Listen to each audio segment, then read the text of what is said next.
Қыздың үлкені Айдана алыстағы көршісі Халида апаны көмекке шақырды. Ол кезде жедел жәрдем деген бір ауылда біреу ғана. Оны табу қиынның қиыны. 60 жылда көрген білгенінің бәрін қолданып, Зағираға қолынан келгенше көмек көрсетті. Өзінің жүкті екенін сезініп үлгермеген әйел байғұс баласының түсіп қалғанын білгенде жер құшақтап, етегі жасқа толып қалды. Қатыгез күйеу сол қашқаннан 3-4 күн үйіне оралмады. 2 күн өтіп, Зағира дәрмені қалмай, дене қызуы көтеріліп, орнынан тұра алмай жатып қалды. Күнде таңертең мотоциклдің дауысын еститін Халида апа 2 күн тып-тыныш болып қалған соң, алаңдап көрші жас келінді іздеп келіп, күйіп жанып жатқан жерінен үстінен түсті. Бұл жолы да көмектесіп, емдік шөптерден қайтпа дайындап ішкізді. Зағираның ішінде қан ұйып қалғанын бірден түсінген апаның қайнатпасының арқасында Зағираның ішкі организмі тазаланып, өз-өзіне келе бастады. 2-3 күн бойы қалаға бармаған соң үйде жейтін түк жоқ. Айран, сүт ішіп амалдап жүрді. Оңбаған Құдай берген дым болмағандай сол баяғынша мас, аяқта тұра алмайтындай жағдайда үйіне оралды. Қаншама жыл ағасынан қорғып, басын көтере алмай жүрген інісі Сәкеннің шыдамы таусылып, ағасын аямады. Қапқа салып, аузын байлап, қаншама жылғы ішінде жатқан ашу ызасын сыртқа шығарып, аямай қамшылады. Мә саған, сен қандай бауыр, қандай күйеусің? Өз балаңды өлтірген жауыз, сенің өмір сүруге хақың жоқ. Анам да сенің күйегіңе шыдай алмай көз жұмды. Енді өз өмірін біз үшін құрбан етіп, анамыздың орнына ана болып жүрген жеңгемді өлтірейін дедің бе? Ағам деп үндемей келіп едім. Әкемнен қалған малдың бәрін арам өлтірдің. Бізді аш қалдырдың. Жетер енді.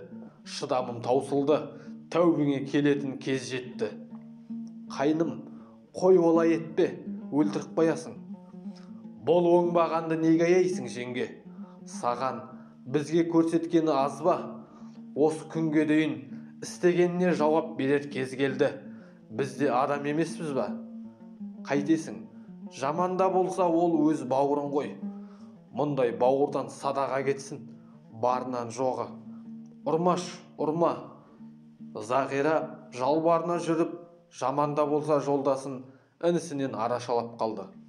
Бірақ Сәкен ұрған тоқтатқанмен ағасын аяй қойған жоқ. 2 қолына арқанмен байлап қойып, бір бөлмеге қамап, дәретке шығатын ыдыс қалдырып, есікке үлкен құлып салып қойды. Терезені темір қоршаумен қоршап, кішкентай ғана тамақ беретін тесік қалдырды. Қайным, сенің мұның не? Ол тек осылай ғана тәубесіне келе алады. Басқа амалым жоқ. Оны осылай қамап ұстамақсың ба? Жеңге, мені дұрыс түсін. Оны осылай ғана өзгерте аламыз. Сендерге де, малға да өзім қарайым. Уайымдама, бәрі жақсы болады. Ол өзгереді. Өзгереді деп ойлайсың ба? Иә, тек көп уақыт қажет. Амал нешік, осылай түзеледі десең, сол аяқ болсын. Ол үшін де, біз үшін де осылай болғаны дұрыс болар. Біраз уақыт өтіп, есін жиған соң, Құдай берген құтырған иттей ырылдап айқайға салды. Қайсың барсың? Шығарыңдар мені. Мен сендерге көрсетем әлі. Иттің күшігі боқ мұрын. Ей қатын, қане есікті аш. Аға, жетер енді. Айқайлағаннан еш пайда жоқ.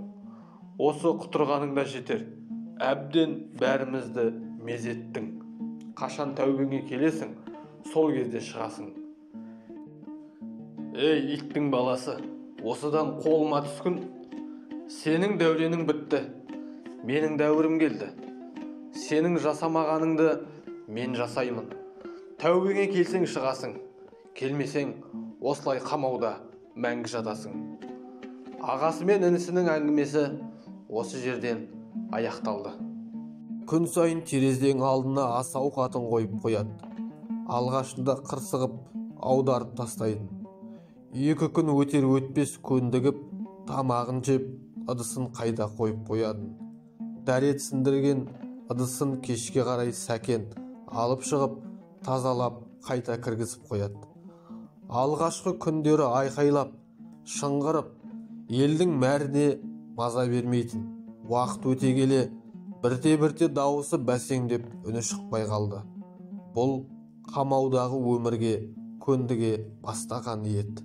Сәкен сиырларының жайын жасағаны соншама, жайылымнан желіндері жерге тейін деп талтаң-талтаң басып, әрең қораға жететін. Зағира бұрындары бір дүкенге сүт, айран өткізіп жүрсе, енді 2-3-еуіне таратып, тұрмыстары біршама жақсарып қалды. Құдай берген күн сайын әйеліне босатуын сұрап жалынатын. Бірақ Зағира Сәкеннің сөзінен асып, өз еркімен ештеңе жасай алмады. Бір жағынан бұрынғы қалпына түсеме деген үрей маза бермейтін. Осылайша қарашаның қара суығына дейін Құдай берген қамауда отырды. Ал оның сиырлары түгел бұзаулап, малы 2 есе көбейді. Қара суықта ауырып, көк жөтел маза бермеген соң, ағасын аяп Сәкен бостандыққа шығарды. Арақ ішпеуге, ешкімді ұрып соқпауға, тек үйде тыныш отыруға уәдесін алып, ант су ішкен соң ғана келісіп бостандық берді. Құдай берген біршама өзгеріп, момын адамға айналып, Сәкенге көмектесіп, қорасын тазалап, малдарына жақсы күтім жасап, өзімен өзі жүрді. Көктем шыға, былтырғы өгіздерін сатып, Сәкенде шаңырақ көтерді. Біріншісін түсіріп алған соң, Зағираның қайта құрсақ көтеруі қиынға соқты. Аллаға тәубе, келіні де өзі секілді қарапайым, түсінігі мол, тәрбиелі, ибалы қыз болып шықты. Екеуі өте жақсы тіл табыса кетті. Алмагүл, яғни Сәкеннің келіншегі, үнемі абысынына күтім жасап, ауыр тірліктің бәрін мойнына алды. Бұрынғыдай сиырлары көбейіп, 15 сиырдың сүтін үйгеріп, сүт айранға қоса көбі пісіп, майын қортында сатып, әжептәуір табыс таба бастады. 2 жеңге бірігіп жүріп, қайын сіңлілерін құтты орындарына қондырды. Ананың орын жоқтатпай, тіпті өздерінің артынан келген дүниелерінде қосып, жасауларын үйіп төгіп берді. Сөйтіп жүргенде 85-ші жылы Құдай берген мен Зағираның тұңғыштары Ғалымжан дүниеге келді. Тұңғышы дүниеге келгенде жора жолдастары «Жумайсың ба?» деп қоймаған соң, соларға той жасап, достары баяғы кезің қайда деп бір бөтелкелес досы арақтан аздап ұрттатып еді, одан әрі нәпсісін тия алмай, Құдай берген біршама масайып қалды. Сол ішкеннен қайта тоқтай алмай, інісінің көрсеткен қорлығы есіне түсіп, көзін шел басып, тосыннан Сәкенге тап берді. Екеуі алыса кетті. Екеуін ажыратпақ болып Зағира араша түсіп, әлек болғанмен, 2 еңгезерде еркекке шамасы жетер емес.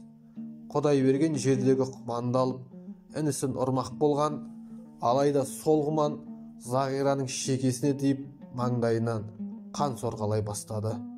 Бесікте жатқан нәресте де ұрыспаңдаршы дегендей шырылдап жылай берді.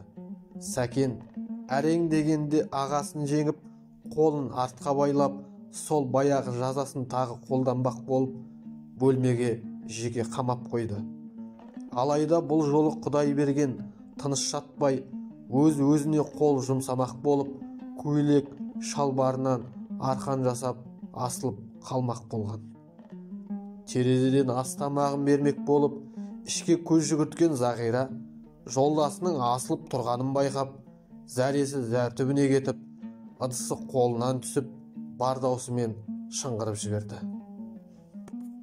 Қатты шыңғырған дауыстан Сәкен жүгіріп, жеңгесінің жанына келіп, мән-жайды сұрап еді, шошынған жеңгесінің үні шықпай, тек саусағымен ішті нұсқап көрсетті.